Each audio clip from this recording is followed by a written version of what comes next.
యేసుక్రీస్తు నుండి కృపయు సమాధానం మీకు కలుగునుగాక. ఆమేన్. దయచేసి సంఘమంతా కూర్చోను. మనవి దేవుని ప్రశస్త నామానికి మహిమ కలుగునుగాక.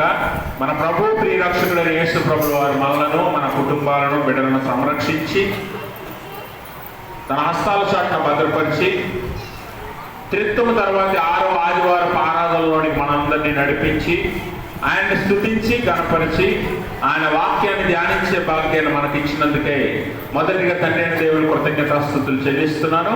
ఆయన ఆత్మతోనూ సత్యంతోనూ ఆరాధించడానికి కూడి వచ్చిన మీ అందరికీ ప్రభుపేట వందనాలు. అందరికీ వందనాలు. దేవుడు మిమ్మల్ని, మీ కుటుంబాలను మెండుగా దీవించును గాక. ఆమేన్. త్రిత్వం తర్వాత 6వ ఆదివారం కొరకు ఏర్పాటు చేయబడిన లేఖన భాగాలను మనము చదువుగా విన్నాం. పత్రిక పాఠ్య భాగముగా రోమా పత్రిక 6వ అధ్యాయం 3 నుంచి 11 వచనాలను, అలాగే సువార్త పాఠ్య భాగముగా మత్తయి సువార్త 5వ అధ్యాయం 20 నుంచి 26 వరకు ఉన్న లేఖన భాగాన్ని చదువుగా విన్నాం. అయితే ఈ లేఖన భాగాల నుంచి ఈరోజు నేను మీకు తెలియచేయాలనుకుంటున్న అంశం ఏంటి అని అంటే, బ్రతకాలంటే మొదట చావాలి. బ్రతకాలంటే మొదట చావాలి. ఇదేంటండి పాస్టర్ గారు, బ్రతకాలంటే ఏదో కష్టపడి ఏదో పని చేసుకుని ఏదోలా బ్రతకమని చెప్తారు, కానీ మీరేంటి బ్రతకాలంటే చచ్చిపోమంటున్నారు అని మీరు అడగవచ్చు. లోకంలో ఉన్న సామెత లేకపోతే లోకంలో ఉన్న నానుడి ఏంటి అని అంటే, ఎలాగైనా బ్రతకమంటుంది. బ్రతకాలంటే ఎలాగైనా బ్రతకు.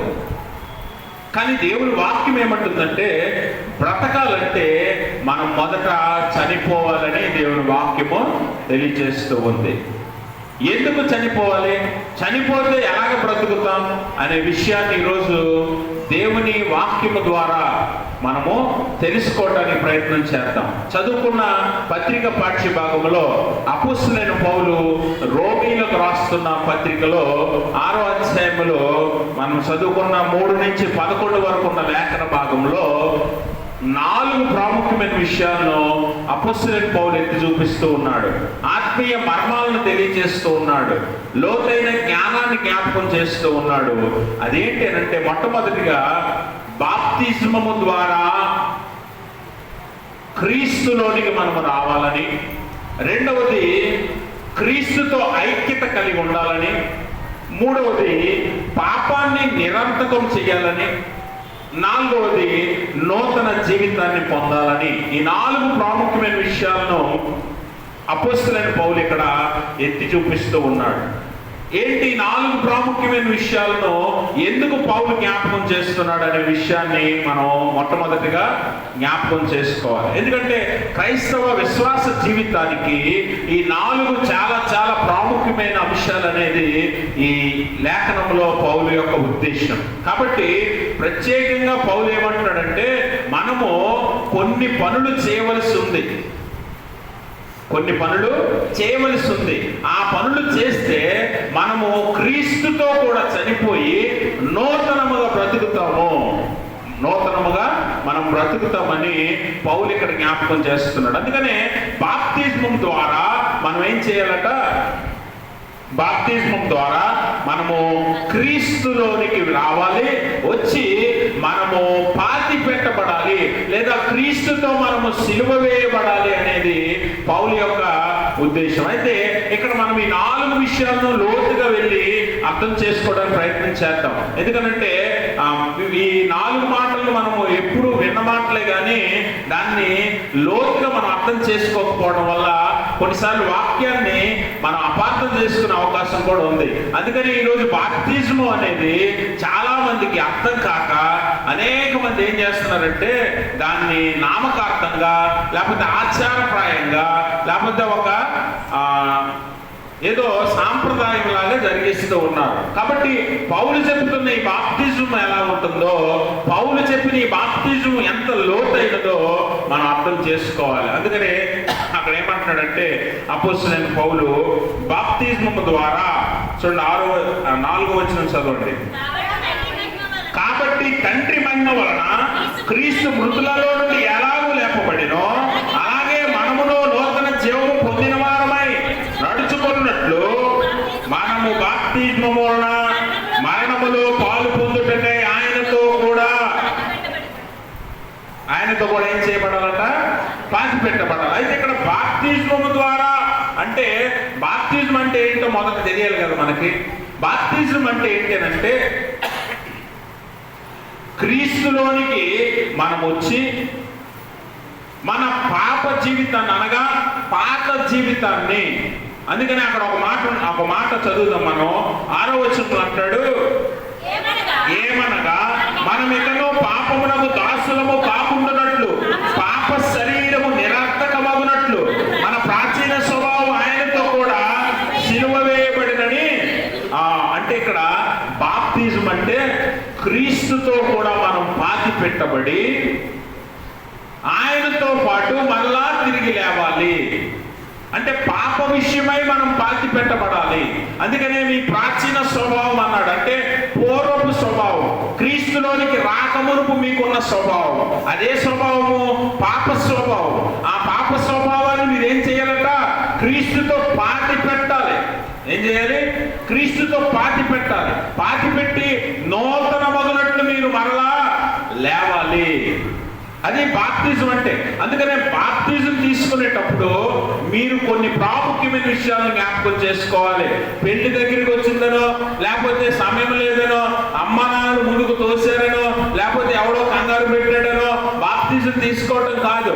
బాప్తిజం అంటే ఏంటో తెలుసుకోవాలి. బాప్తిజంలో నువ్వు తీసుకోవాల్సిన నిర్ణయాలు కొన్ని నిర్ణయాలు ఉన్నాయి. అవేమీ లేకుండా బాప్తిజం అంటే ఏంటో తెలియకుండా నువ్వు నామకార్థంగా సంఘము ఎదుట చిలకరింపో ముంచే బాప్తిజమో తీసుకున్నంత మాత్రాన నువ్వు పరిశుద్ధుడివి అవ్వవు, నీ పాపాలు విమోచింపబడవు. కాబట్టి బాప్తిజం అంటే పూర్తిగా మనం తెలుసుకోవాలి. అందుకని అపోస్తలుడైన పేతురు ఏమంటాడంటే, 2వ అధ్యాయం అపోస్తలుల కార్యాల గ్రంథం 38వ వచనం అంటాడు, మీరు మారు మనసు పొంది పాప క్షమాపణ నిమిత్తము యేసుక్రీస్తు నామములో మీరు ఏం చేయాలట? బాప్తిజం పొందాలి. ఎందుకు? ఏం పొందాలి మీరు? దేని నిమిత్తమట? పాప క్షమాపణ నిమిత్తము. ఏం పొందాలట? మారు మనసు పొందాలి. మారు మనసు పొంది అంటే, మారు మనసు అంటే ఏంటి? ఇక నుంచి నేను పాపం చేయను, ఇక నుంచి నేను క్రీస్తులో జీవిస్తాను, ఇక నుంచి నేను దేవుని బిడ్డగా ఉంటాను అని నువ్వు నిర్ణయించుకొని, మారు మనసు అంటే అది. మారు మనసు అంటే ఒక నిర్ణయం తీసుకోవాలి. ఇక నుంచి పాత జీవితాన్ని, ప్రాచీన స్వభావాన్ని, ప్రాచీన పురుషుణ్ణి, నా పాత అలవాట్లను, నా పాత లక్షణాలను, నా పాత పాపాలన్నింటినీ వదిలేసి క్రీస్తులో నేను జీవిస్తానని క్రీస్తుతో ఆ పాత స్వభావాన్ని పాతి పెట్టేయాలి. పాతి పెట్టడం అంటే ఏంటి? దాన్ని పూర్తిగా విడిచిపెట్టేయడం అని దాని అర్థం కదా. దాన్ని పూర్తిగా విడిచిపెట్టేయడం అని దాని అర్థం. కాబట్టి బాప్తిజం అంటే ఆ నిర్ణయం నీ దగ్గర ఉండాలి. నేను పాపంలో పూర్తిగా విడిచిపెడుతున్నాను, క్రీస్తుతో దాన్ని సిలువేస్తున్నాను, క్రీస్తుతో దాన్ని పాతి పెడుతున్నాను, ఇక నాలో ఆ పాప స్వభావం ఉండదు అని నువ్వు మారు మనసు పొంది నిర్ణయం తీసుకొని అప్పుడు క్రీస్తులోనికి నువ్వు రావాలి. పాప క్షమాపణ నిమిత్తము బాప్తిజం తీసుకోవాలి. అది మొదటిగా నువ్వు తీసుకోవాల్సిన నిర్ణయం బాప్తిజంలో. రెండోది ఏంటంటే మత్తయి సువార్త 28వ అధ్యాయం 19వ వచనం చదవండి. కాబట్టి మీరు వెళ్ళి సమస్త జనులను ఎలా చేయమన్నాడు? శిష్యులుగా చేసి తండ్రి యొక్కయు కుమారుని యొక్కయు పరిశుద్ధాత్మ యొక్క నామమున వారికి బాప్తిజం ఇచ్చి నేను మీకు ఏ సంగతులను ఆజ్ఞాపించుతునో వాటిని గైకొనవలెనని మీరు వారికి బోధించండి. ఈరోజు బాప్తిజం తీసుకోమంటున్నారు, బాప్తిజం తీసుకుంటామంటున్నారు. చాలా మందికి వాస్తవం ఏంటంటే, లూథరన్ సంఘ సాంప్రదాయంలో బాప్తిజం తీసుకునే దానికంటే ముందు బైబిల్ చిన్న ప్రశ్నోత్తరి, అంటే లోదర్ చిన్న ప్రశ్నోత్తరి ఉంటుంది, లోదర్ క్యాటకిజం, స్మాల్ క్యాటకిజం. అందులో ఏముంటాయంటే 10 ఆజ్ఞలు, ధన్యతలు, ఆత్మఫలాలు, ఆత్మవరాలు, పరలోక ప్రార్థన, ఇలాంటి ప్రాముఖ్యమైన క్రైస్తవుడు మొట్టమొదటిగా తెలుసుకోవాల్సిన కొన్ని ప్రాముఖ్యమైన విషయాలు ఉంటాయి. అపోస్తలుల విశ్వాస ప్రమాణం, ఇలాంటివన్నీ అందులో ఉంటాయి. ఇవి నేర్చుకొని అప్పుడు నువ్వు బాప్తిస్మానికి సిద్ధపడాలట. కానీ ఇవేమి రావు. ఇక్కడ బాప్తిజం తీసుకున్న వాళ్ళు ఎంతమంది ఉన్నా ఇందులో నాకు తెలిసి 100 మంది బాప్తిజం తీసుకుంటే 10 మంది కూడా ఈ విషయాలు తెలుసుకొని ఉండరు. అంటే నువ్వు నామకార్థంగా సంఘం ఏదో బాప్తిజం తీసేసుకుంటున్నాను అని హడావుడిగా నువ్వు తీసుకుంటావు తప్ప బైబిల్ గ్రంథంలో ఏం చెప్పబడిందో ఆ ప్రకారం నువ్వు బాప్తిజం తీసుకో. ముంచే బాప్తిజం అవ్వచ్చు, చిలకరింపు అవ్వచ్చు, ఏదైనా సరే అది ప్రాబ్లం కాదు. కానీ నువ్వు ఏ మనసుతో తీసుకుంటున్నావు అన్నదే ఇక్కడ ప్రాముఖ్యమైన విషయం. అందుకనే లోదరన్ సంఘారాధనలో లేకపోతే లోదరన్ సంఘ సాంప్రదాయంలో చిన్న ప్రశ్నోత్తరి ఖచ్చితంగా నువ్వు నేర్చుకొని అప్పుడు సిద్ధపాటు కలిగి రావాలి. కానీ ఈరోజు బాప్తిజం మనకి ఒక ఫ్యాషన్ అయిపోయింది. బాప్తిజం మనకి ఒక ఆచారం అయిపోయింది. బాప్తిజం ఒక సాంప్రదాయం లాగా నామకార్థంగా ఏదో చెయ్యాలి కాబట్టి చేస్తాం. ఇంకా చెప్పాలంటే ఇంకా విచారకరమైన విషయం ఏంటంటే పెళ్లిళ్ళకి సిద్ధపడుతున్నారు కదా యవనస్తులు. పెళ్లిళ్ళకి సిద్ధపడే యవనస్తులు పెళ్లి ఫిక్స్ అయిపోతే అంటే మీ సాంప్రదాయంలో కొంతమంది పంతుల దగ్గరికి ఎక్కడికో వెళ్ళి మొత్తానికి దినాలు రోజులు అవన్నీ పెట్టుకొని అన్ని సిద్ధపరచుకొని ఈ కుటుంబాలు మాట్లాడేసుకొని కట్నాలు కానుకలు మాట్లాడేసుకొని ఎప్పుడు పెళ్లి పెట్టుకుందామని నిర్ణయం చేసుకొని పెళ్లి కార్డులు సిద్ధపరిచేసుకొని పెళ్లి బట్టలు వస్తు సామాగ్రి అంతా కొనేసుకొని ఇంకా వారం రోజుల ముందు బంధుమిత్రులకు కుటుంబాలకు మీ బంధువులందరికీ కార్డులు పనిచేసుకున్న తర్వాత అప్పుడు గుర్తొస్తుంది. ఏం గుర్తొస్తుంది? బాప్తిజం గుర్తురాదు. అప్పుడు ఏం గుర్తొస్తుందంటే అవును కదా పెళ్ళి ఎక్కడ పెట్టాం? చర్చిలో. అవును, మరి చర్చిలో పాస్టర్ గారు చేయరు కదా. ఎందుకు చేయరు? బాప్తిజం తీసుకోవాలి. అప్పుడు రేపు పెళ్ళాలిగా ముందు రోజు వచ్చేస్తాడు పరిగెత్తుకుంటూ. అయ్యగారు ఏమి ఇవ్వాలి? బాప్తిజం ఇవ్వాలి. అంటే మీరు గమనించండి, బాప్తిజం అనేది నీకు ఒక అవసరంలా మారిపోయింది. నిజంగా నువ్వు మారు మనసు పొంది దేవుని సన్నిధిలో బాప్తిజం పొందేవాడు అయితే పెళ్లికి మునుపే యవ్వన కాలంలో అడుగు పెట్టినప్పుడే నీకు క్రీస్తు పరిచయం అయినప్పుడే వాక్యం అంటే ఏంటో నీకు తెలిసినప్పుడే పాపము దానివల్ల వచ్చే జీతం ఎంత భయంకరమో నువ్వు తెలుసుకున్నప్పుడే నువ్వు పరిగెత్తుకొని వస్తావు దేవుని దగ్గరికి. అంతేగాని అన్ని సిద్ధపరిచేసుకొని లాస్ట్లో రేపు ఎల్లుండో అనగా పెళ్ళి అప్పుడు వచ్చి బాప్తిజం ఇవ్వమని అడగడం కాదు. బాప్తిజం ఇచ్చేటప్పుడు నేను ఒక విషయంలో సిగ్గుపడతాను. ఏంటో ఎప్పుడు తెలుసా? అక్కడ బాప్తిజం తీసుకున్నవాడు ప్రభు ప్రార్థన చెప్పలేడు, అపోస్తల విశ్వాస ప్రమాణం చెప్పలేడు. నేను చెప్పించాలి. నాకే సిగ్గు అనిపిస్తుంది. అందుకని నేను చాలాసార్లు బాప్తిజం ఇచ్చేటప్పుడు ఆ ఒక్క విషయంలోనే సిగ్గుపడతాను. ఎందుకంటే ఇవ్వక తప్పదు. మరి కొన్నిసార్లు పెళ్ళిళ్ళన్నీ ఆ పెళ్లి లేకపోతే కార్యక్రమాలన్నీ సిద్ధపరిచేసుకొని అప్పుడు వచ్చి కాళ్ళ వేళ్ళ పడి ప్రతిమాలు ఇవ్వమంటే ఏం చేయాలి పాస్టర్ గారులైనా? నీకు ఉండాలి అది. నీ హృదయంలో ఆ నిర్ణయం ముందే తీసుకోవాలి.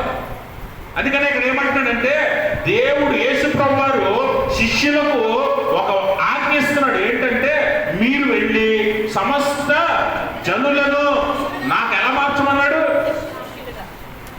మొట్టమొదటిగా మీరు ఒక విషయాన్ని గమనించాలి. మీరు విశ్వాసులుగా ఉంటే కేవలం విశ్వాసులుగా ఉండకుండా శిష్యులుగా మారే స్థాయికి ఆత్మీయంగా మీరు ఎదగాలంటాడు.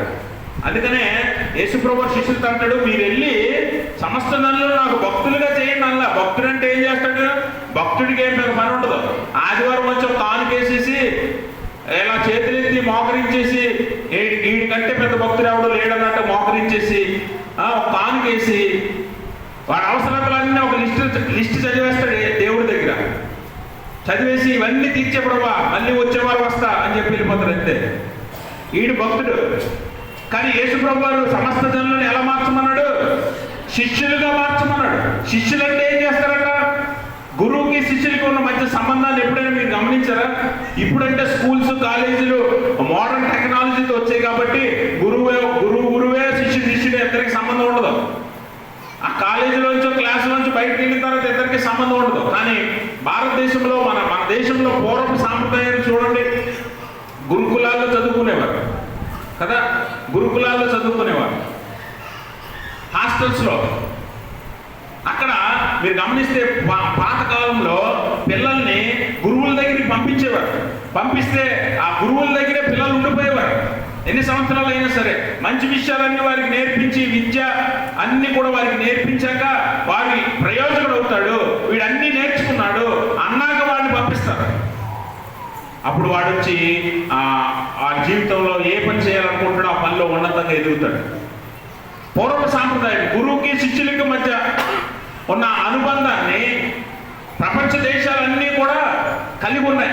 భారతదేశమే కాదు, అన్ని దేశాల్లో ఉన్నాయి. మరి యేసు ప్రభు వారు బైబిల్ గ్రంథంలో కూడా గురువుకి శిష్యులకి ఉన్న అవినాభావ సంబంధాన్ని తెలియజేస్తూ ఉంటాడు. యేసు ప్రభు వారికి ఎంతమంది శిష్యులు? యోహాను కూడా శిష్యులు ఉన్నారు, మోషే కూడా శిష్యులు ఉన్నారు. మరి యేసు ప్రభు వారి శిష్యులు ఆయనను వెంబడించారు. శిష్యరికం అంటే ఏంటి? గురువుని వెంబడించడం, గురువుని పోలి నడుచుకోవటం. అందుకని అపోస్తలుడైన పౌలు అంటాడు, 1 కొరింథీ పత్రిక 11:1 అంటాడు, నేను క్రీస్తును పోలి నడుచుకున్నట్టు మీరును నన్ను పోలి నడుచుకోండి. That is the real discipleship. నిజమైన శిష్యరికం అంటే అది గురువు ఏం చెప్తాడో అది చేయటం, గురువు ఎలా వెళ్తాడో అలాగే వెళ్ళటం శిష్యరికం అంటే. అందుకని యేసు ప్రభు వారు ఏమంటాడంటే శిష్యులతో, మీరు వెళ్ళి సమస్త జనులను నాకు శిష్యులుగా మార్చి ఏం చేయాలట? తండ్రి యొక్కయు కుమారుని యొక్కయు పరిశుద్ధాత్మ యొక్క నామమున వారికి మీరు బాప్తిజం ఇచ్చి వదిలేండి అనలా. బాప్తిజం ఇచ్చి మీకే సంగతులు నేను ఆజ్ఞాపించుతునో వాటన్నిటినీ కొనవాలనని వారికి బోధించండి. అందుకనే లోదర చిన్న ప్రశ్నోత్తరి, అందులో ప్రభునేతృ ప్రార్థన, 10 ఆజ్ఞలు, అపోస్తలుల విశ్వాస ప్రమాణం, ధన్యతలు, అలాగనే ఆత్మఫలాలు, ఆత్మవరాలు, ఇవన్నీ మానవుడికి కావలసిన బేసిక్ ఇన్ఫర్మేషన్ అంతా కూడా అందులో కలిగి ఉంటుంది. అవన్నీ నేర్చుకోవాలి. నేను మీకు ఏ సంగతులను ఆజ్ఞాపించాను అవన్నీ మీరు నేర్చుకుని అప్పుడు వారికి బోధించండి. ఇవన్నీ గైకొనాలా, ఇవన్నీ మీరు పాటించాలా. ఎప్పుడు? బాప్తిజం తీసుకున్న తర్వాత, దేవుని శిష్యునిగా ఉంటానని నువ్వు తీర్మానం చేసుకున్న తర్వాత బాప్తిజం తీసుకొని ఈ ఆజ్ఞలన్నీ నువ్వు గైకొనాలా అని వారికి బోధించండి. ఇప్పుడు ఈ 3 విషయాల్లో ఒకటే చేస్తాం మనం. ఏంటి? బాప్తిజం ఒకటే తీసుకుంటాం నామకార్థంగా. ఆయన శిష్యునిగా ఉండడం, ఆయన ఆజ్ఞాపించిన విషయాలను గైకొనం. బాప్తిజం అంటే నిజమైన బాప్తిజం. అందుకనే పౌలు ఏమంటాడంటే, మీరు క్రీస్తుతో పాతి పెట్టబడితే నిజమైన బాప్తిజంలో నీ పాపాలు తీసివేయబడతాయి, నీ పాపాలు ఆయనతో కూడా పాతి పెట్టబడతాయి. ఇక మీదట నువ్వు పాప జీవితంలో జీవించవు అని యేసు ప్రభు వారు బాప్తిజం గురించి, యేసు ప్రభు వారి ద్వారా మనము మన పాపాలను బాప్తిజం ద్వారా ఎలాగో విడిపించుకోవాలో పౌలు జ్ఞాపకం చేస్తూ ఉన్నాడు. కాబట్టి బాప్తిజంలో నువ్వు 2 నిర్ణయాలు తీసుకొని దేవుని దగ్గరికి రావాలి. బాప్తిజమానికి మొట్టమొదటిది మారు మనసు పొంది పాప క్షమాపణ నిమిత్తం నువ్వు బాప్తిజం పొందాలి. రెండోది ఆయన శిష్యుడిగా ఉండి ఆయనను వెంబడిస్తూ ఆయన ఏం ఆజ్ఞాపించాడో దాన్ని వెంబడించాలి. అంతేగాని బాప్తిజం తీసుకొని నేను సెయింట్ థామస్ లూథరన్ చర్చ్ మెంబర్నే, నాకు ఇక్కడ హక్కు ఉంది అని కబుర్లు చెప్పడం కాదు. దేవుని వాక్యాన్ని వెంబడించి అప్పుడు దేవుని శిష్యుడిని నేను అని చెప్పుకునేలా ఉండాలి. అందుకనే భక్తుల్లా ఉండకండి. ఎలా ఉండాలి? విశ్వాసులు శిష్యులుగా మారాలి. అంతేగాని భక్తులు ఏం చేస్తాడండి? కేవలము అవసరమైనప్పుడు వస్తాడు, కానుకిస్తాడు, ఏదో వారి అవసరతలన్నీ దేవుడి దగ్గర చెప్పేసుకుని వెళ్ళిపోతాడు అంతే. కానీ శిష్యులు అలాగా కాదు. చూడండి, యేసు ప్రభువుని వెంబడించిన వారిలో చాలా మంది ఉన్నారు. అందులో ఆహారం కోసం వచ్చిన వాళ్ళు, ఆయన చూడాలని వచ్చిన వాళ్ళు, లేకపోతే ఆయన మాటలు వినాలని వచ్చిన వాళ్ళు అందరూ వచ్చారు. కానీ శిష్యులు మాత్రం ఆయన పక్కనే ఉన్నారు. ఆయన ఎక్కడికి వెళ్తే అక్కడికి వెళ్ళారు, ఆయన వెంబడించారు, ఆయనతో ఉన్నారు. ఇది శిష్యరికం అంటే. దేవుడు నిన్ను శిష్యునిగా ఉండమని అడుగుతున్నాడు. భక్తుడిలా కాదు, వచ్చి వెళ్ళిపోయే వాళ్ళ కాదు, ఆదివారం భక్తుడు కాదు, లేకపోతే శుక్రవారం భక్తుడు కాదు. ఎలా కాదట నువ్వు ఉండాల్సింది? ఎలాగట? అనుదినము ఆయన వెంబడించాలని ఆయన శిష్యుడిగా మారిన వారుగా మనం ఉండి బాప్తిజం తీసుకోవాలి. ఇది మొట్టమొదటిది. బాప్తిజం ద్వారా అంటే పౌలు చెప్పింది ఇది. ఆయన శిష్యుడిగా నిర్ణయించుకొని పాప క్షమాపణ నిమిత్తము మారు మనసు పొంది ఆయన దగ్గరికి నువ్వు బాప్తిజమానికి రావాలి. ఆ బాప్తిజం బాప్తిస్మంలో నీ పాత స్వభావాన్ని, అనగా మునుపు క్రీస్తు దగ్గరికి రాక మునుపు నువ్వు ఎలా ఉన్నావో నీ పాత అలవాట్లు కానీ, నీ దురలవాట్లు కానీ, నీ తలంపులు కానీ, లేదా నీ పాపాలు, తప్పులు, దోషాలు, తప్పిదాలు అన్నింటినీ నువ్వేం చేయాలట, విడిచిపెడుతున్నానని నిర్ణయం తీసుకొని దాన్ని క్రీస్తుతో పాతి పెట్టాలి. దాన్ని క్రీస్తుతో సిలువ వేయాలి. అప్పుడు నిజమైన బాప్తిజంలోనికి నువ్వు వస్తావు. ఆ బాప్తిజం ద్వారా క్రీస్తులో ఐక్యమవుతావు, క్రీస్తుతో ఐక్యత కలిగి ఉంటావు. యునైటెడ్ విత్ క్రైస్ట్, క్రీస్తుతో ఐక్యతలోనికి వస్తావు. క్రీస్తుతో ఐక్యత ఎప్పుడు వస్తుందట? క్రీస్తుతో ఐక్యత ఎలా ఉంటుందట అని అంటే, మనం ఆలోచన చేస్తే ఈ కింద లేఖనంలో అంటాడు కదా, ఒకసారి ఇక్కడ మనం జ్ఞాపకం చేద్దాం. 5వ వచనం చదవండి. మరియు ఆయన మరణం యొక్క సాదృశ్యమందు ఆయనతో ఐక్యము గలవారమైన ఎడల, ఆయన పునరుత్థానం యొక్క సాదృశ్యమందును ఆయనతో ఐక్యము గలవారమై ఉందుము. అంటే ఆయనలోనికి మనం ఐక్యత ఎప్పుడు సంపాదిస్తామంటే, బాప్తిజం ద్వారా ఆయనలోనికి మనం ఐక్యత కలిగిన వారమైతే, ఖచ్చితంగా ఆయన మరణమందు సాదృశ్యము కలిగిన వారమైతే, అలాగే పునరుత్థానమందు కూడా కలిగి ఉంటాం. అంటే నువ్వు ఆయన చనిపోయాడు, తిరిగి లేచాడు కదా, నువ్వు కూడా పాప విషయంలో ఆయనతో పాటు చనిపోతే ఖచ్చితంగా నూతన జీవితం విషయంలో పునరుత్థానుడు అవుతావు, లేస్తావు. అందుకనే అన్నాను, నువ్వు బ్రతకాలంటే చనిపోవాలి. లోకం అని చెప్పదు నీకు. లోకం ఏం చెప్తుంది? బతకాలంటే మోసం చేయి, బతకాలంటే ఆయన కొట్టు, బతకాలంటే ఏదైనా చెయ్యి, ఎలాగైనా బతుకు అని చెప్తుంది లోకం. కానీ దేవుని వాక్యం అంటుంది, నువ్వు బ్రతకాలంటే పాప విషయమై క్రీస్తుతో కూడా చనిపోవాలి. అప్పుడు నువ్వు నూతనంగా జన్మిస్తావు, మళ్ళీ బ్రతుకుతావు.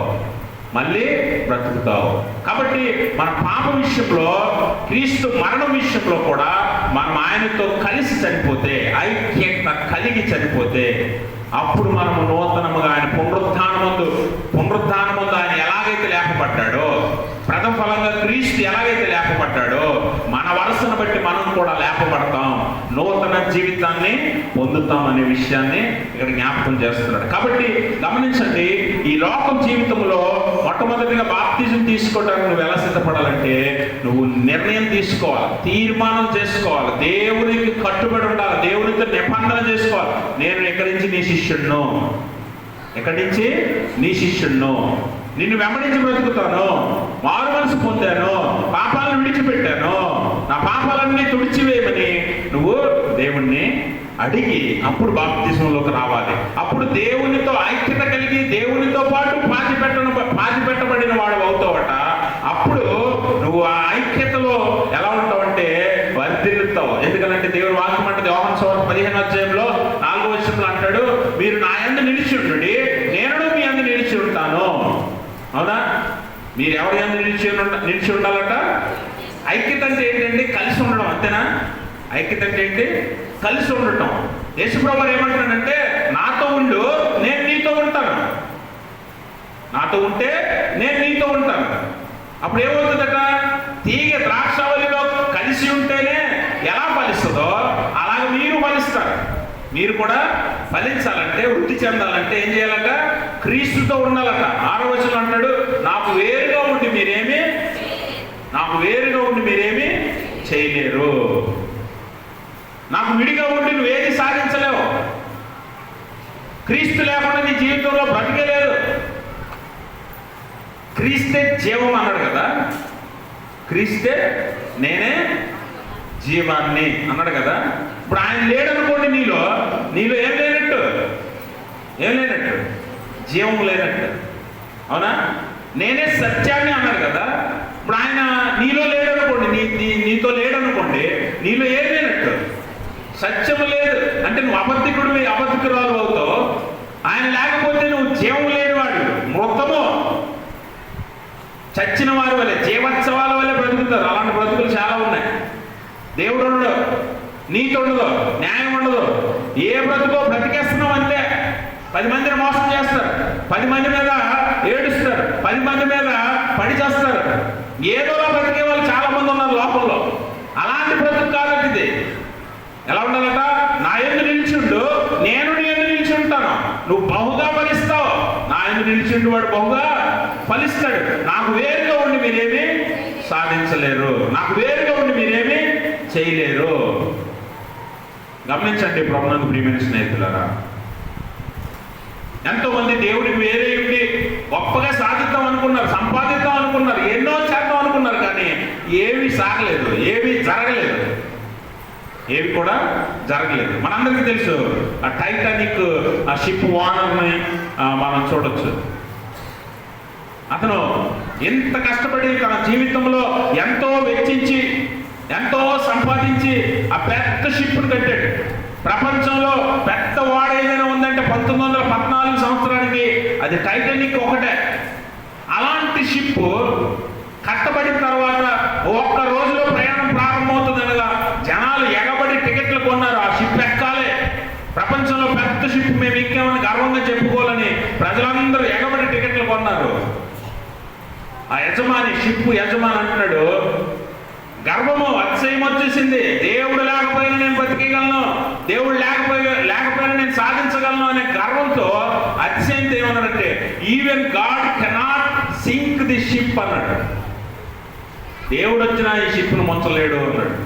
ఏమైంది? దేవుడికి వేరుగా ఉండి నువ్వు ఏది సాధించలేవు.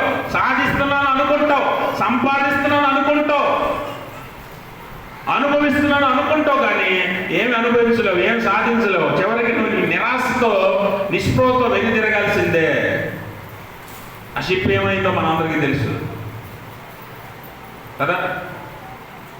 ఒక రాజకీయ నాయకుడు ఏమన్నాడంటే 5 లక్షల ఓట్లు వస్తాక నేను ప్రెసిడెంట్ అవ్వకుండా దేవుడు కూడా ఆపలేడు అని అన్నాడట ఒక రాజకీయ నాయకుడు. ఎలక్షన్లో నిజంగా 5 లక్షల ఓట్లు వచ్చాయి. క్యాంపెయిన్ చేస్తారుగా చేసేటప్పుడు అన్నాడట, నాకు నిజంగా 5 లక్షల ఓట్లు మీరు వేస్తే దేవుడు వచ్చినా కూడా నన్ను ఆపలేడు అన్నాడట ప్రెసిడెంట్ అవ్వకుండా. 5 లక్షల ఓట్లు వచ్చాయి. 5 లక్షల ఓట్లు వస్తే చాలా సంతోషం, గర్వం. చూసారా, దేవుడు కూడా ఏం ఆపలేకపోయాడు నా విజయాన్ని అనుకున్నాడు. దేవుడు కూడా నన్ను ఆపలేకపోయాడు, సాధించాను నేను, ఈ దేశానికి ప్రెసిడెంట్ అయిపోయాను నేను అనుకున్నాడు. అలాగే అందరూ కూడా ఆయన్ని పొగిడారు, గణపరిచారు. ప్రెసిడెంట్ గారు మరి పార్టీ గెలిచింది, అతను గెలిచాడు, ప్రెసిడెంట్ క్యాండిడేట్కి అనౌన్స్ చేశారు. చేసిన తర్వాత ఇంకా వారం రోజుల్లో ప్రమాణ స్వీకారం ఏర్పాట్లు చేసుకోండి అన్నారు. అనగానే ఇతను ప్రెసిడెంట్ క్యాండిడేట్ ఆ సభ్యులతో అందరితో, గెలిచిన వారందరితో సమావేశమై ఎవరికి ఏ మినిస్ట్రీ ఇవ్వాలి, ఎవరికి ఏ పదవులు ఏ అధికారాలు ఇవ్వాలని నిర్ణయించుకొని మాట్లాడేసుకుంటున్నారు. అన్నీ అయిపోయాయి, ఏర్పాట్లు జరిగిపోతున్నాయి. మీటింగ్ ఎక్కడ పెట్టాలి, ప్రమాణ స్వీకారం ఎక్కడ జరగాలి, అన్ని ఏర్పాట్లు చేసేసారు. రేపు ప్రమాణ స్వీకారం. ముందు రోజు మధ్యాహ్నం కొంచెం ఒంట్లో బాగలేదు ఎవరికి, ఇతనికి క్యాండిడేట్కి ఒంట్లో బాగోపోతే ఏం పర్వాలేదులే రేపటికి మామూలు అయిపోద్ది అనుకున్నారు. కొంతసేపు తర్వాత వాంతులు అవుతున్నాయి. డాక్టర్ చూశాడు, టాబ్లెట్లు ఇచ్చాడు, ట్రీట్మెంట్ చేశాడు, అయినా తగ్గట్లా. వాంతులు ఎక్కువై నీరసం ఎక్కువైపోయింది. రేపు ఉదయాన్నే ప్రమాణ స్వీకారం. దేశ ప్రధానిగా, దేశ అధ్యక్షుడిగా ప్రమాణ స్వీకారం రేపు ఉదయాన్నే. రాత్రి 1 గంట సమయానికి తీవ్రమైపోయి చనిపోయాడు. దేవునికి స్తోత్రం. అంటే గమనించాలి, దేవునికి వేరుగా ఉండి నువ్వేమి సాధించలేవు. సాధిస్తున్నాను అనిపిస్తుంది, సంపాదిస్తున్నాను అనిపిస్తుంది, ముందుకెళ్ళాను అనిపిస్తుంది, కానీ వెళ్ళలేవు. అందుకనే దేవుడు అంటున్నాడు, నాకు వేరుగా ఉండి మీరేమీ చేయలేరు. అందుకే క్రీస్తులో ఐక్యత కలిగినట్లుగా నువ్వు బాప్తిజం పొందాలి. అంతేగాని నామకార్థంగా పెళ్లికి ముందు ఎప్పుడో తీసుకున్నానండి, ఎందుకు తీసుకున్నానో తెలియదు, ఎందుకు తీసుకోవాలో తెలియదు, ఏదో అవసరానికి అన్నట్టుగా తీసుకుంటున్నారు. గుర్తుపెట్టుకోండి, మీ బాప్తిజము నిజమైన బాప్తిజమా కాదా, దేవుళ్ళలో నిన్ను ఐక్యపరిచే బాప్తిజమా కాదా అనేది నువ్వు ప్రశ్నించుకోవాలి. అందుకనే ఐక్యతలో దేవునిలో నువ్వు నిలవాలట. దేవునిలో నువ్వు నిలవాలి. పరిశుద్ధాత్మ ద్వారా దేవునితో నువ్వు సహవాసం చేయాలట. ఐక్యత అంటే దేవునితో అడుగులు వేయటం. ఇందాక చెప్పాను కదా, శిష్యరికం అంటే ఏంటి? ఆయన వెంబడించి నడవటం, ఆయన ఎక్కడికి వెళ్తే అక్కడికి వెళ్తాం, ఆయన ఏం తింటే తింటాం, ఆయన ఏం బోధిస్తే దాన్ని వింటాం, ఆయన ఏం చేయమంటే అది చేయటం. అది ఆయన అడుగులు వేయడం, ఆయన వెనకాతల వెంబడించటం. ఫాలోయింగ్ హిస్ ఫుట్ స్టెప్స్, ఆయన అడుగులను వెంబడించటం. అందుకని పరిశుద్ధాత్మ ద్వారా క్రీస్తుతో సహవాసం చేయాలట.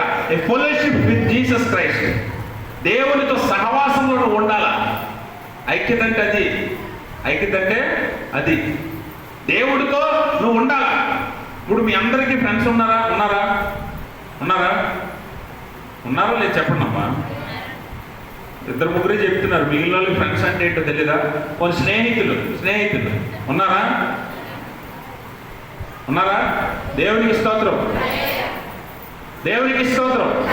మీ స్నేహితులతో మీరు ఎలా ఉంటారు? కొంతమంది ఉన్నారు రోజు మొఖాలు చూసుకోకపోతే ఉండలేదు, ఏమండి?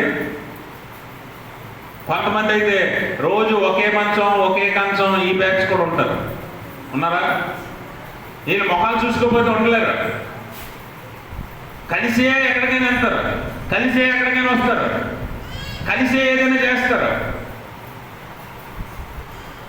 క్రీస్తుతో కూడా అలాంటి సహవాసం ఉండాలట. అంటే ఆదివారం వచ్చేసి ఆడవాళ్ళు అయితే ముసుగులు వేసేసి, మగవాళ్ళు అయితే ఆ మూల కూర్చొని అని మిమ్మల్ని చూపించారు. మీరే మగవాళ్ళు, ఇంకెవరు లేరు అక్కడ.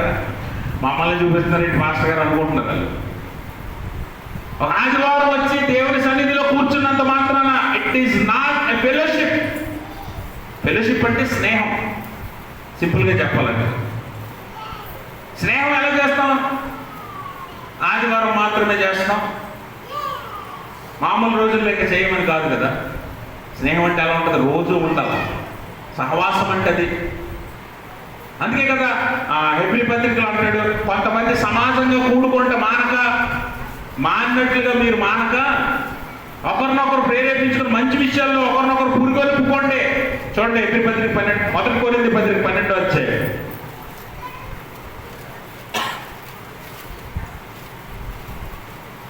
వచ్చిన చదవండి అమ్మా. ఎలాగూ శరీరము ఏకమై ఉన్నను, అనేకమైన అవయములు కలిగి ఉన్నదో, ఎలాగూ శరీరం యొక్క అన్ని అనేకములై ఉన్నను, ఒక్క శరీరమై ఉన్నవో. గమనించండి, ఇప్పుడు మిమ్మల్ని బాప్తిజం ద్వారా ఎక్కడ తీసుకొచ్చారట?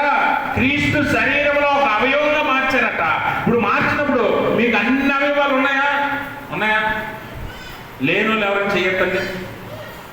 అన్నీ ఉన్నాయా మీకు? అంటే అన్నీ ఉన్నాయి కానీ కొన్ని పని చేయవండి అనే వాళ్ళు ఉన్నారు. అవునా? చాలా మందికి చర్చిలో కూర్చుంటే చెవులు పనిచేయవు. పనిచేస్తాయా? చర్చిలో కూర్చుంటే కొంతమందికి చెవులు పనిచేయవు. ఇలాగా మైనం పెట్టి అతికించేసినట్టే ఎల్దో వాక్యం లోపలికి ఎల్లనెంబరు అంటే ఎల్లనెంబరు. కొంతమందికి బయటికి వెళ్తే చెవులు బాగా పనిచేస్తాయి. ఎందుకంటే అన్ని విషయాలు వినాలి. ఆ ఇంట్లో ఏం జరుగుతుంది, ఈ ఇంట్లో ఏం జరుగుతుంది, ఆడేం మాట్లాడుతున్నాడు, ఈడేం మాట్లాడుతున్నాడు, అన్ని బయటికి వెళ్తే చెవులు చాలా చక్కగా పావు చెవుల్లో పనిచేస్తాయి. చర్చిలోకి వస్తేనే చెవులు పనిచేయవు. చర్చిలోకి వస్తే చెవులు పనిచేయవు. చర్చిలోకి వస్తే నోరు పనిచేయదు. దేవుడికి స్తోత్రం. ఈ హల్లెలూయా అంటాను కూడా నోరు రాదు కొంతమందికి. కానీ బయటికి వెళ్ళి ఎవరితోనైనా గొడవ పడాలంటే నోరు ఎలా వస్తుందంటే 10 మందికి సమాధానం చెప్పేస్తాడు. 10 మందికి సమాధానం చెప్పేస్తాడు. అంటే చూడండి అవయవాలు ఎలా ఉన్నాయో, అంటే అవయవాలు అన్ని పని చేయాల. క్రీస్తు శరీరం అయితే శరీరంలో అవయవాలుగా మనందరం ఉన్నామట. ఇప్పుడు చెప్పండి, మీరు వచ్చేటప్పుడు మీ అవయవాలన్నీ పట్టుకొని వస్తారు ఇక్కడికి, కొన్ని వదిలేసి వచ్చేస్తారా? ఇది అవసరం లేదులే, ఈ కాలు అక్కర్లేదులే, ఒక కాలు తిరిగిపోతాను వస్తారా? ఈ చెయ్యి అక్కర్లేదులే, ఈ చెయ్యి అవసరం లేదులే అని ఇంట్లో వదిలేసి వస్తారా? శరీరం అంటే అన్ని అవయవాలు పనిచేసినట్టే, అన్ని అవయవాలు అవసరమైనట్టే. ఇప్పుడు అన్ని అవయవాలు ఒకదానితో ఒకటి సహవాసం చేసినట్టే కదా. అవునా? చప్పట్లు కొట్టండి. ఒకటే చేశారా? ఒక చేతితో చేశారా? ఇంకో చేయి సహకరించిందా? సహవాసం. ఇక్కడి నుంచి బయటకు వెళ్ళాలంటే నడుస్తారు కదా, ఒక కాలు అటు ఒక కాలు ఇటు వెళ్తుందా? ఒక కాలు ఇంటికి ఈ డోర్లోంచి వెళ్దాం, ఇంకో కాలు ఈ డోర్లోంచి వెళ్దాం అంటదా? 2 కాళ్ళు సహకరిస్తేనే వెళ్తాం ముందుకి. 2 చేతులు సహకరిస్తేనే ఒక పని చేయగలం, ఒక బరువు మోయగలం.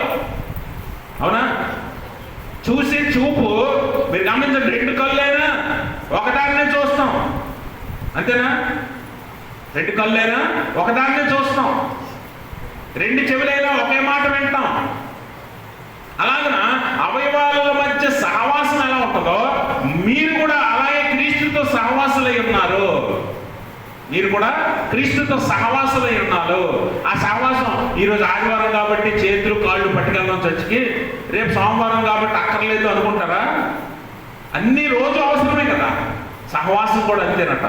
దేవునితో సహవాసం రోజు అవసరం అని ఇక్కడ పౌలు జ్ఞాపకం చేస్తున్నాడు. అందుకనే క్రీస్తులో ఐక్యత కలిగి ఉండటం. ఐక్యత అంటే యునైటెడ్ విత్ క్రైస్ట్, దేవునిలో కలిసిపోవటం, దేవునితో మమేకం అవటం, దేవునితో ఐక్యం అవటం. బాప్తిజం అంటే అందులో నుంచి నువ్వు వచ్చావంటే దేవునిలో కలిసిపోవాలి, దేవునిలో కలిసిపోవాలి. అది దేవుని వాక్యం ద్వారా ఇక్కడ పౌలు జ్ఞాపకం చేస్తున్నాడు. అందుకనే క్రీస్తు మరణములో మీరు సాదృశ్యమై ఉన్న వారుగా ఐక్యత కలిగిన వారైతే ఆయన పునరుద్ధానమందు కూడా మీరు ఐక్యత కలిగిన వారు అవుతారు. అంటే అప్పటి వరకు మిమ్మల్ని దేవుడు విడిచిపెట్టడు, దేవుడు విడిచిపెట్టడు. కాబట్టి గమనించండి ప్రభువునందు ప్రియమైన స్నేహితులారా, ఈరోజు దేవుని వాక్యం అంటుంది మనము నిజమైన బాప్తిజం, తీర్మానం కలిగిన బాప్తిజం తీసుకొని దేవునిలో ఐక్యత కలిగి జీవిస్తేట మనం పాపాన్ని నిరర్థకం చేస్తాం. పాపాన్ని నిరర్థకం చేస్తాం. పాపం అంటే ఏంటి? నిరర్థకం అంటే ఏంటి? పాపం అంటే మనం ఈ లోకంలో పాపము అనగా దేవుని ఆజ్ఞను అతిక్రమించో, లేకపోతే ఆయన ఆజ్ఞను దాటిల్లో, లేకపోతే దేవుని వాక్యానికి వ్యతిరేకంగా ఏదో చేసి పాపం చేస్తాం. అంతే కదా. మొదటి నుంచి ప్రతి మానవుడు పాపం అలాగే చేశాడు. ఏదో ఒక రకంగా ఆజ్ఞను అతిక్రమించడమో, దేవుని వాక్యము చెప్పనిది చేయటమో, ఏదో అలాగే పాపం చేశాడు. ఆ పాపం యొక్క బానిసత్వంగా మనము ఎంతవరకు జీవించాము? బానిసత్వంలో జీవించాం, బానిసలుగా జీవించాం. చూడండి, ఇప్పుడు మీరు జైలుకి వెళ్ళారు ఎప్పుడైనా? అంటే జైలుకి వెళ్ళారంటే ఏదైనా నేరం చేసి వెళ్ళారని అడగల. ఎందుకు అలా మొహాలు వేసి చూస్తారు? జైలుకి వెళ్ళారంటే జైలుని ఎప్పుడైనా చూసారా అని. చూసారా? జైల్లో ఎవరుంటారు? ఖైదీలే ఉంటారు. ఖైదీలే ఉంటారా జైల్లో? ఎవరుంటారు? అంటే మీరు గమనించాలి, జైల్లో ఖైదీగా ఉన్నవానికి పోలీస్కి ఎంత వ్యత్యాసం ఉంటుంది? ఖైదీగా ఉన్నవాడు ఏం చేస్తాడు? పోలీస్ అధికారం కింద ఉంటాడు. అవునా? పోలీస్ అధికారి ఏం చెప్తాడు? అరే 8 గంటలకు నువ్వు లేవాలంటే ఖచ్చితంగా లేవాలి. ఎందుకంటే అధికారానికి లోబడి ఉండాలి. ఎందుకంటే పాపం చేశాడు కదా, శిక్ష కదా జైలు అంటే. శిక్షలో ఉన్నాడు ఏం చేయాలి? అధికారులు ఏం చెప్తే తినాలా, అధికారం కింద బానిసగా ఉండాలా. ఇప్పుడు జైల్లోకి వెళ్ళిన తర్వాత నువ్వు ఇప్పుడు బయట వేసుకుని బంగారం, నగలు, చీరలు, బట్టలు జైలు వేసుకుని తిరుగుతారా? వేసుకుంటారా జైల్లో? చెప్పండి, జైల్లో వేసుకుని తిరుగుతారా? రాత్రి అయితే లుంగేస్తారు పడుకోవడానికి. వాడు ఒక డ్రెస్ ఇస్తాడు నీకు, ఆ డ్రెస్ వేసుకొని మాత్రమే నువ్వు ఉండాలా జైల్లో. నీకు నచ్చిన డ్రెస్ ఇవ్వడం, ఎందుకంటే నువ్వు బానిసవి, అక్కడ స్వతంత్రుడివి కాదు. వాడు పొద్దున్నే 6 గంటలకు లేవాలంటే లేవాలంతే, వాడు పెట్టింది తినాలంతే. లేదంటే నాకు చికెన్ బిర్యానీ కావాలి, పొద్దున్నే బెడ్ కాఫీ కావాలంటే వస్తాయా? వాడు చెప్పిన పని నువ్వు చెయ్యాలా. ఎంత టైం చెప్తే సాయంత్రం 8 దాకా నువ్వు పని చేయాలి, అప్పుడే భోజనం చేయాలంటే అప్పుడు దాకా చెయ్యాలా, భోజనం చేయాలా. అంటే దేనికి ఉండడం వల్ల ఈ పనులన్నింటినీ వాడు భరిస్తున్నాడు? బానిస అనగా ఒక పాపము యొక్క, లేదంటే వాడు చేసిన తప్పుకి శిక్షలో ఉన్నాడు కాబట్టి దాన్ని అనుభవిస్తున్నాడు. అయితే ఇప్పుడు బాప్తిజం ద్వారా దేవుళ్ళలోనికి వచ్చిన నువ్వట పాపపు దాస్యము కింద ఉండవట, పాపపు సంఖ్యలు నీ మీద ఉండవట, పాపపు అధికారం నీ మీద ఉండదట. అది నిజమైన బాప్తిజం ద్వారా క్రీస్తుల ఐక్యం అవడం అంటే. అప్పుడు నువ్వేం చేస్తావంటే పాపానికి నువ్వు బానిసవు కాదు, పాపం వల్ల వచ్చే జీతానికి నువ్వు బానిసవు కాదు. అందుకని ఇక్కడ ఏమంటాడంటే, మనం చూడండి ఒకసారి 6వ వచనం చదువుదాం. ఏమనగా మనం ఇకను పాపమునకు దాసులము కాకుండానట్లు, పాప శరీరము నిరర్థకమగునట్లు మన ప్రాచీన స్వభావము ఆయనతో కూడా సిలువ వేయబడినని ఎరుగుదము. చనిపోయిన వాడు పాప విముక్తుడని తీర్పు పొంది ఉన్నాడు. మనం క్రీస్తుతో కూడా చనిపోయిన ఎడల మృతులలో నుండి లేచిన క్రీస్తు ఇకను చనిపోడనియు, మరణమునకు ఇకను ఆయన మీద ప్రభుత్వం లేదని ఎరిగి ఆయనతో కూడా జీవించుదామని నమ్ముచున్నాము. గమనించారా? అంటే ఇప్పుడు ఇక నుంచి క్రీస్తుతో కూడా నువ్వు నిజంగా చనిపోతే, పాప విషయంలో చనిపోతే, నీ పాపాన్ని ఆయనతో పాతి పెట్టబడితే, నీకు ఇక మీద పాపానికి నీ మీద అధికారం లేదు. మరణానికి, పాపం వల్ల వచ్చే జీతానికి కూడా, మరణం కూడా నిన్నేమీ చేయలేదు. అందుకనే లేఖనంలో పౌలు చాలాసార్లు మరణం గురించి మాట్లాడుతుంటాడు. మీరు నిరీక్షణ లేని ఇతరుల వలె నిద్రించిన వారి విషయంలో దుఃఖపడటం నాకు ఇష్టం లేదు అంటాడు. ఎందుకంటే this is not a death, ఇది మరణం కాదు. ఎందుకంటే శరీరాన్ని విడిచి మనం ఏం చేస్తాం? క్రీస్తు దగ్గరికి వెళతాం, అంతే. అదే బాప్తిజంలో కూడా జరుగుతుంది. పాపాన్ని విడిచి క్రీస్తులోకి వెళ్తాం. మరణం వస్తే మరణంలో ఏం చేస్తాం? ఈ శరీరాన్ని వదిలేసి దేవుళ్ళలోకి వెళ్ళిపోతాం, మహిమ శరీరంలోకి వెళ్ళిపోతాం. అది దేవుని యొక్క ఉద్దేశం. అర్థమైందా? పాపము బాప్తిజం ద్వారా ఏం జరుగుతుందట? పాపాన్ని వదిలేసి క్రీస్తు దగ్గరికి వెళ్ళిపోతాం. మరణంలో ఏం జరుగుతుందంటే ఈ శరీరము మట్టి కాబట్టి మట్టిని వదిలేసి మహిమలోకి వెళ్ళిపోతాం. అందుకనే మరణం గురించి ఏడవద్దని, బాధపడొద్దని దేవుని వాక్యంలో పౌలు, అలాగే వాక్యంలో చాలా మాటలు తెలియజేస్తూ ఉన్నాయి. కాబట్టి మరణాన్ని లేదా పాపాన్ని ఇక మీదట మనము చూసి భయపడవలసిన అవసరం లేదు. అందుకని పాపాన్ని నిరర్థకం చేయాలంటే ఏం చేయాలట? పాపాన్ని నిష్ప్రయోజనం చేయాలంటే ఏం చేయాలంటే, ఇప్పుడు ఒక వస్తువు, ఈ ఫ్యాన్ తిరిగేస్తుందండి. ఫ్యాన్ ఏం చేస్తుంది? తిరుగుతుంది. ఫ్యాను స్విచ్ ఆఫ్ ఆపితే ఆగల, డైరెక్ట్ అయిపోయింది కరెంట్. ఏం చేస్తుంది దీన్ని? ఇది ఆగాలంటే, ఇది నిరంతరం అయిపోవాలంటే, ఇది పనికి రాకుండా పోవాలంటే దీనికి వచ్చి ఆ కరెంటును ఆపాల. అది ఎక్కడి నుంచి వస్తుందో తెలుసుకొని ఆపేస్తే ఇది ఇక పనిచేయదు. అవునా? ఇది ఇక పనిచేయదు. అలాగే పాపము కూడా ఎలా మన జీవితంలోకి వస్తుందో దాన్ని ఆపితే, ఆ మార్గాన్ని ఆపేస్తే అది ఇక నీ మీద ప్రభుత్వము చేయలేదు, అది నీ మీద అధికారం చూపించలేదు, అది నిరర్థకం, నిష్ప్రయోజనం అయిపోతుంది. అందుకనే దేవుని వాక్యం అంటది, పాపాన్ని నువ్వు ఒప్పేసుకోవాలి. ఒప్పేసుకోవడం అంటే ఏంటి? ఒప్పుకోవడం అంటే, పాపాన్ని ఒప్పుకోవడం అంటే నువ్వు దేవుని ఎదుట. అందుకని మనం ఆరాధనలో పాపం ఒప్పుతో ప్రతి వారం చెప్తాం. మన విశ్వాసంలో మనము పాపాన్ని ఒప్పుకుంటాం కదా ప్రతి ఆదివారం. ఆ పాపాన్ని ఎందుకు ఒప్పుకోమంటున్నాడు అంటే, ఒప్పుకోవడం వల్ల పాప క్షమాపణ, మన పాపాలు తుడిచివేయబడతాయి. ఏం చేయబడతాయి? మన పాపాలు తుడిచివేయబడతాయి. అందుకని చూడండి, ఒకసారి మన లేఖనం చదువుదాం. 1 యోహాను పత్రిక 1:9 చదువుదాం. మన పాపములను మనం ఒప్పుకొని ఎడల ఆయన నమ్మదగిన వాడును, ఆయన మన పాపములను క్షమించి మనల్ని సమస్త దుర్నీతుల్ని పవిత్రులుగా చేస్తాడట. ఎలా చేస్తాడు? పవిత్రులుగా చేస్తాడు. ఎప్పుడు? పాపాన్ని నువ్వు ఒప్పుకొని ఎడల, మన పాపము మనం ఒప్పుకొని ఎడల. ఒప్పుకోవడం అంటే దేవుని ఎదుట పశ్చాత్తాపంతో ఒప్పుకోవాలి. ఎలా ఒప్పుకోవాలి? పశ్చాత్తాపంతో. మనం ఆయన తట్టు తిరిగినట్లుగా పాపాన్ని ఒప్పుకోవాలట. ఇంకా నేను ఈ పాపాన్ని విడిచిపెట్టేస్తాను. దావీదుని మీరు చూడండి, పాపం చేసి, ఒకవేళ ఇది పాపం అని తెలిసాక దావీదు దేవుని సన్నిధిలో మొరపెట్టుకుని, ఏడ్చి, కన్నీళ్లు పెట్టుకుని, బ్రతిమలాడుకొని, పాప క్షమాపణ నిమిత్తము పశ్చాత్తాపడి పాపాలను ఒప్పుకున్నాడు. ఈరోజు నువ్వు అలా ఒప్పుకుంటావా? ఆదివారం ఆరాధనలో పాపం ఒప్పుకుంటాం, సోమవారం నుంచి మళ్ళీ అదే పాపం చేస్తాం. తాగేవాడు ఆదివారం పాపం ఒప్పుకుంటాడు, నేను తాగుతాను. సోమవారం తాగడం మానుతాడా? సోమవారం మళ్ళీ అక్కడికి వెళ్తాడు. సిగరెట్ కాల్చేవాడు ఆదివారం ఇక్కడ ఒప్పుకుంటాడు, సోమవారం మళ్ళీ అక్కడికి వెళ్తాడు. లేకపోతే ఇంకే పాపం చేసేవాడైనా, దొంగతనం చేసేవాడు, లేకపోతే ఇంకోటి మోసం చేసేవాడు, అబద్ధాలు ఆడేవాడు. ఇవన్నీ ఏం చేస్తామంటే ఆదివారం ఒప్పేసుకుంటాం ఆరాధనలో, సోమవారం మళ్ళీ అదే పని చేస్తాం. ఆ వెనకాల ఫ్యాన్ తిరగట్లేదు, ఆ స్విచ్ వేయండి అని అంటే ఆ దగ్గర ఉన్న వాళ్ళు వేస్తారా? లేచి ఇలా స్విచ్ మీద వేయాలంటే కానీ షాక్ కొట్టింది అనుకోండి గట్టిగా, అక్కడి నుంచి ఇక్కడ పడ్డావు. లేచి తమాయించుకొని నెమ్మదిగా వెళ్ళి అక్కడే కూర్చున్నావు. మళ్ళీ లేపి అదే స్విచ్ చేయమంటే వేస్తావా? పాపం కూడా అంతే. నువ్వు ఇక్కడ పాపం చేసేసి దానివల్ల వచ్చే జీతం మరణం అని తెలిసినా కూడా నువ్వు వెళ్ళి ఏం చేస్తావు? మళ్ళీ అదే అంటే నువ్వు బుద్ధి ఉందనా బుద్ధి లేదనా? నీకు బుద్ధి ఉందనాలా బుద్ధి లేదనాలా? అందుకే తప్పిపోయిన కుమారుడు విషయంలో ఆ చక్కని మాట ఉంటుంది. అయితే బుద్ధి వచ్చినప్పుడు వాడు మళ్ళీ పాపం జోలికి వెళ్ళడం. నీకు ఇంకా బుద్ధి రాలేదంటే నువ్వు రోజు ఎంతో పాపం జోలికి, బుద్ధి వచ్చిన వాడు అయితే నువ్వు మళ్ళీ దాని జోలికి వెళ్ళవు, నిరర్థకం చేస్తావు దాన్ని.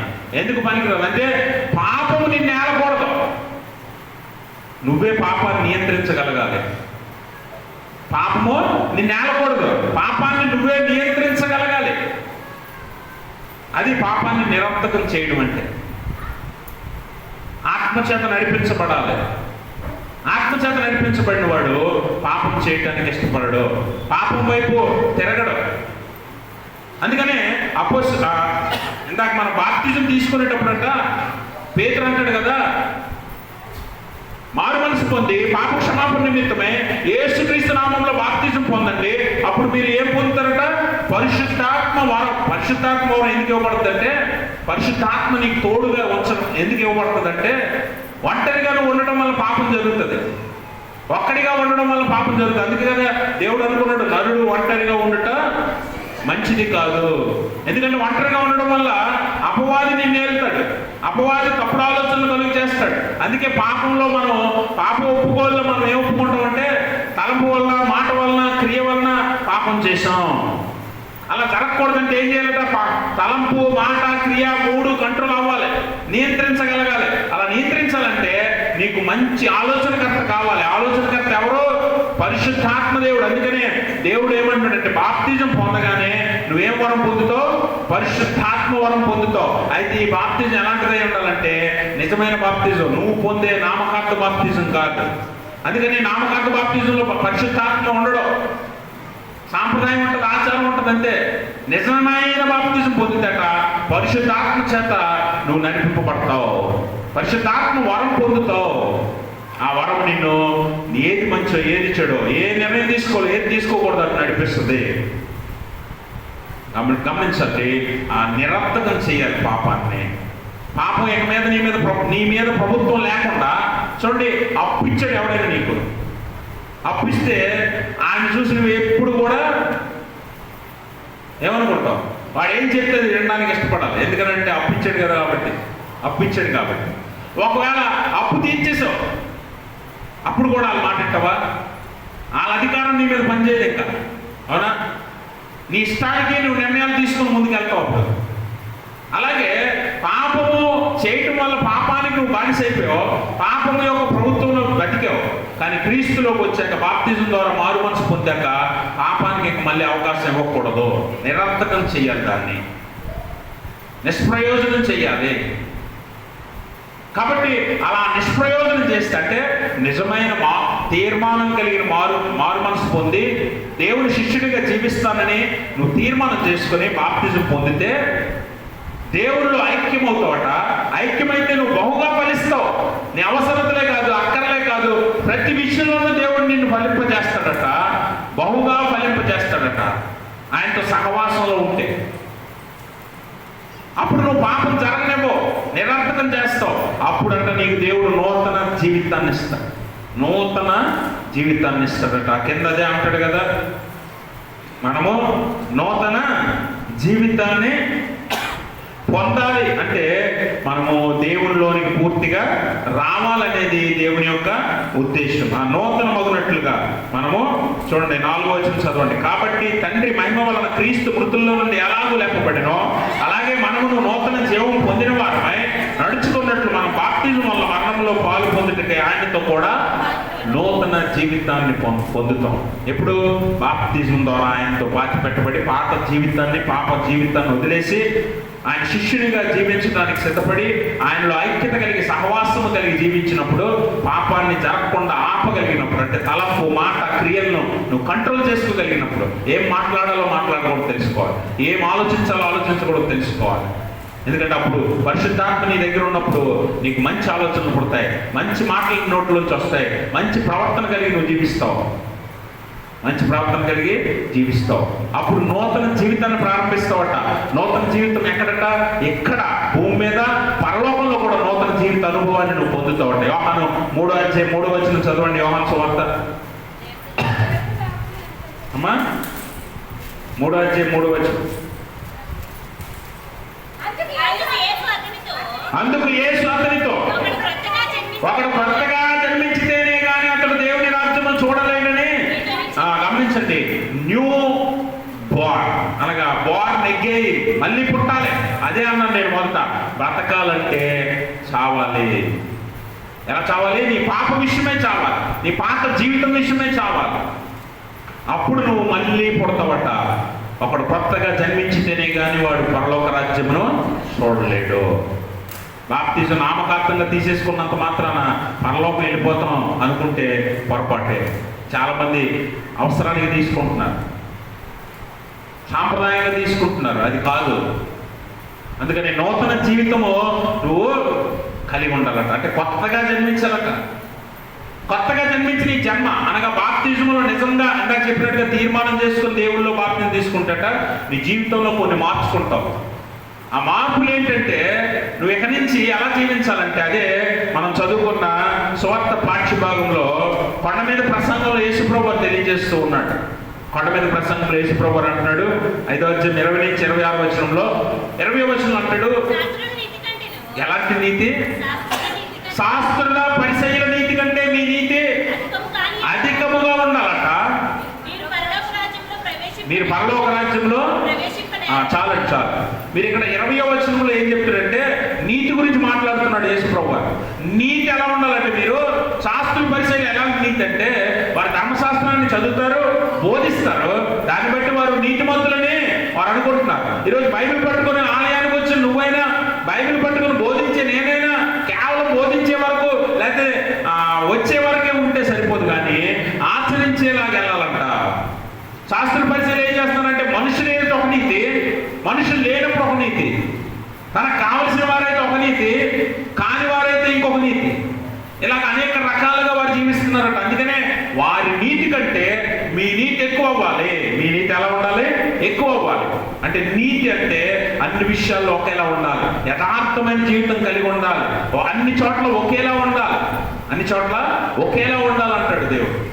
నీతి కావాలంటాడు. దేవుని ఎదుట, మనుషుల ఎదుట, అందరి ఎదుట ఒకేలాంటి నీతి. ఈరోజు దేవుని ఎదుట భక్తులుగా ఉన్న నువ్వు మనుషుల దగ్గర ఇంకోలా మారిపోతావు. ఆ మనుషుల కుటుంబం అయితే ఒకలా ఉంటావు, స్నేహితులైతే ఇంకోలా ఉంటావు, బయట వారైతే ఇంకోలా ఉంటావు, నీకు అసలు తెలియని వారైతే ఇంకోలా ఉంటావు. ఇది కాదట, ఒక్కొక్కలాగా ప్రవర్తించడం కాదట నీతి అంటే. ఎప్పుడైనా ఒకేలా ప్రవర్తించడం నీతి. ఒకవేళ ఏదైనా తగులో వివాదంలో నువ్వు ఉన్నట్లయితే, నీ పొరుగు వాడైతే, నీకు కావలసిన వాడైతే ఒక నీతి, కాని వాడైతే ఇంకొక నీతి, నీ బంధువు అయితే ఒక నీతి, నీ శత్రువు అయితే ఇంకొక నీతి. అందుకని దేవుని వాక్యం అంటుంది, మనం చేసే పనిలో కానీ, వ్యాపారంలో కానీ, ఉద్యోగంలో కానీ, లేకపోతే ఎక్కడైనా సరే, భక్తిలో కానీ, విశ్వాసంలో కానీ నీతిలా ఉండాలి.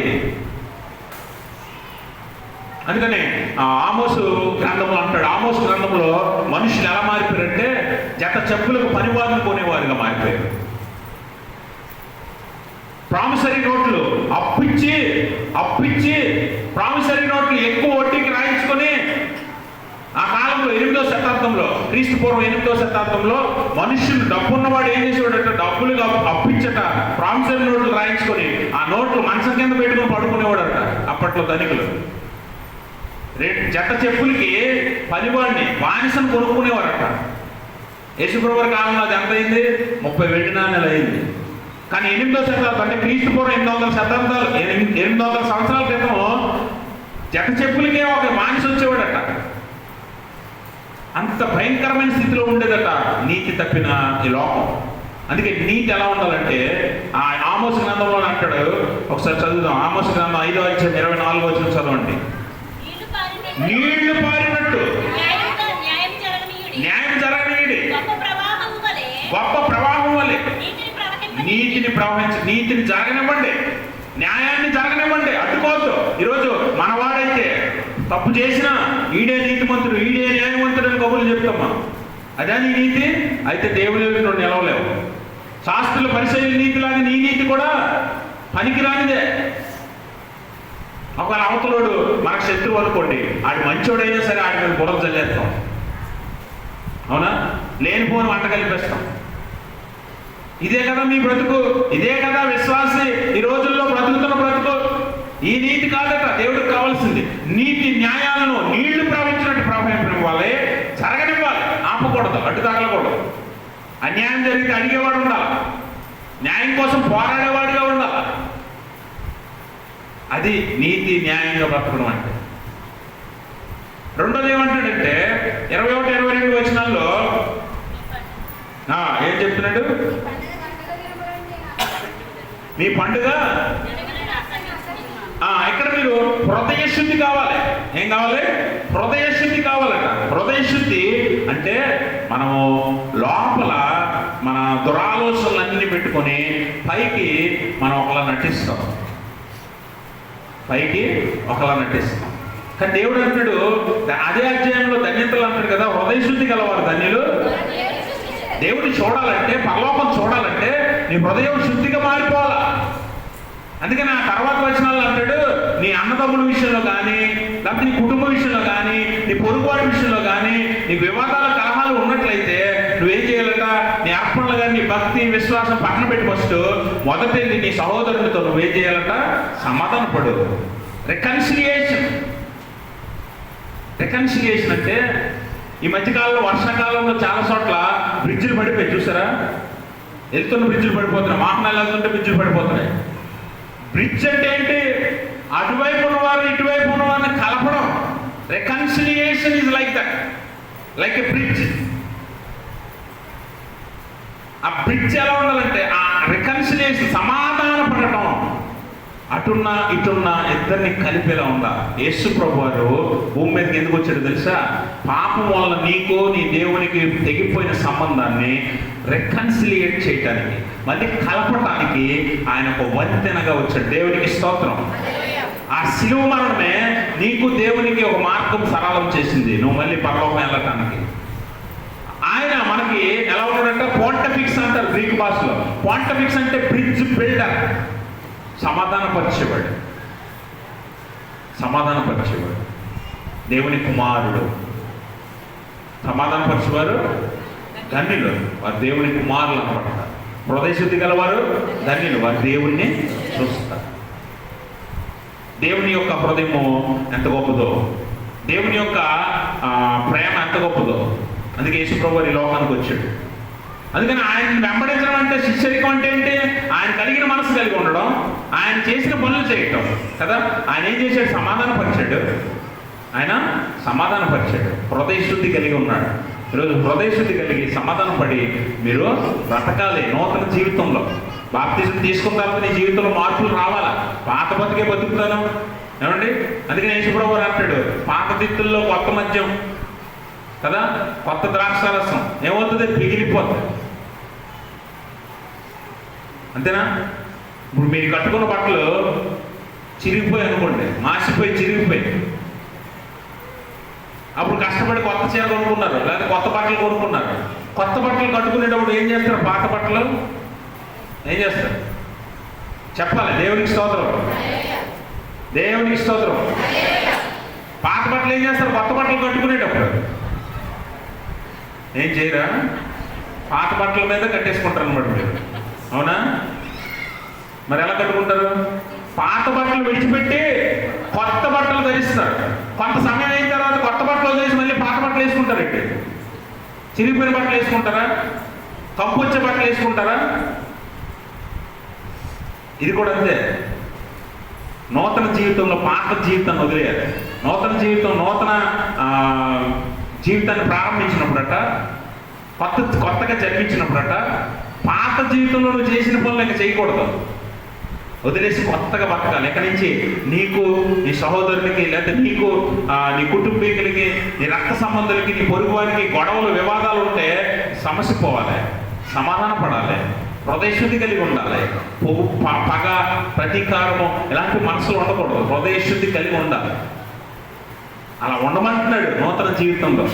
అదే నిజమైన బాప్తిజం, అదే దేవుళ్ళు ఐక్యం అవటం, అదే పాపాన్ని ఆపటం. అప్పుడు పరలోకంలోని భూమి మీద కూడా నూతన జీవితాన్ని నువ్వు అనుభవిస్తావు. అందుకనే ఎవడైనా క్రీస్తు నందు లేడలా వాడు నూతన సృష్టి. నూతనంగా మరి పాతవి గతిస్తాయి, పాతవన్నీ పోతాయి, పాపాలు పోతాయి, నీ పాత జీవితం పోతాయి, పాత అలవాట్లు పోతాయి, పాత మాటలు, పాత మనస్తత్వాలు, ప్రవర్తన అన్నీ పోయి కొత్తగా మారిపోతావు. పాత ఉండవు, ఇంకా సమస్తము కొత్తవాయను. అలా కొత్తగా మారాలంటే దేవునిలోనికి నిజమైన బాప్తిజం ద్వారా నువ్వు రావాలి. ఆయనలో పాత స్వభావం పాతి పెట్టబడి, ఆయనతో పాటు సిలువ వేయబడి మరణించి పాతి పెట్టబడి నువ్వు మళ్ళీ కొత్తగా లేవాలి. అదే దేవుడు వాక్యం చెప్తుంది. కాబట్టి ఎంతమంది అలా కొత్తగా జన్మించారు, ఎంతమంది అలా కొత్తగా పుట్టారు? నామకార్థ బాప్తిజం పొందారా? అయితే నిజంగా దేవుళ్ళలోని బాప్తిజం పొందండి. అయితే నిజంగా దేవుళ్ళలోని ఒక తీర్మానం తీసుకోండి, నేను దేవుని భక్తుని కాదు, దేవుని శిష్యుడిని, శిష్యురాల్ని. నేను అలాగే ఉంటాను, ఆయన అడుగు జాడల్లో నడుస్తాను. పాపం నా జీవితంలోకి జరగనివ్వను, పాపానికి నా మీద ప్రభుత్వం ఇవ్వను. దేవునికే నేను సొంతం, దేవుని సొత్తు నేను అని నిర్ణయించుకొని కొత్త జీవితాన్ని ప్రారంభించండి. నీ పొరుగు వారికి ఉన్న వివాదాలు సమాధానపరచుకోండి, తీసివేసుకోండి. ఎందుకంటే ఎంతకాలం ఇప్పుడు అన్నదమ్ములు, అక్క చెల్లెళ్ళు, బంధుమిత్రులు, ఆస్తులకు, లేకపోతే ఉద్యోగాలకు, లేకపోతే ఇతర విషయాల కోసం గొడవలు పడి ఇన్ని చేసుకుంటున్నాం కదా. ఒక్కసారి సడన్ గా రేపటికి నీ అన్నయ్య తమ్ముడు లేడనుకోండి, ఎంత బాధ అనిపిస్తుందో తెలుసా? ఎంత ఏడుపు వస్తుందో తెలుసా? ఎంతకాలము నా సొంత రక్త సంబంధితోనే గొడవ పడ్డాను, ఎంతకాలము నా అక్కతోనా, అన్నయ్యతోనా, చెల్లితోనా బాధపడ్డాను అని గొడవ పడ్డానని ఏడ్చి ఆ మనిషిని చూడటానికి కూడా అవకాశం ఉండదు. చిన్న జీవితం, దేవుడిచ్చిన అవకాశం సద్వినియోగపరచుకోండి. యెహోవా సంబంధమైన విషయాల కొరకు మన జీవితాన్ని వ్యర్థం చేసుకోకూడదు, సమయాన్ని పోనీయకూడదు, సద్వినియోగం చేసుకోవాలి, దేవుని మహిమకరంగా జీవించాలి. అప్పుడు మనం ఫలిస్తాం, దీవించబడతాం, పరలోకంలో దేవునితో సదాకాలం ఉంటాం. అట్టి స్థితి దేవుడు తన పరిశుద్ధాత్మ ద్వారా మనందరికీ దయచేయును గాక. ఆమేన్. సమస్త జ్ఞానం మించిన దేవుని సమాధానం యేసుక్రీస్తు వల్ల మీ హృదయములకు, మీ తలంపులకు కావలి ఉండును గాక.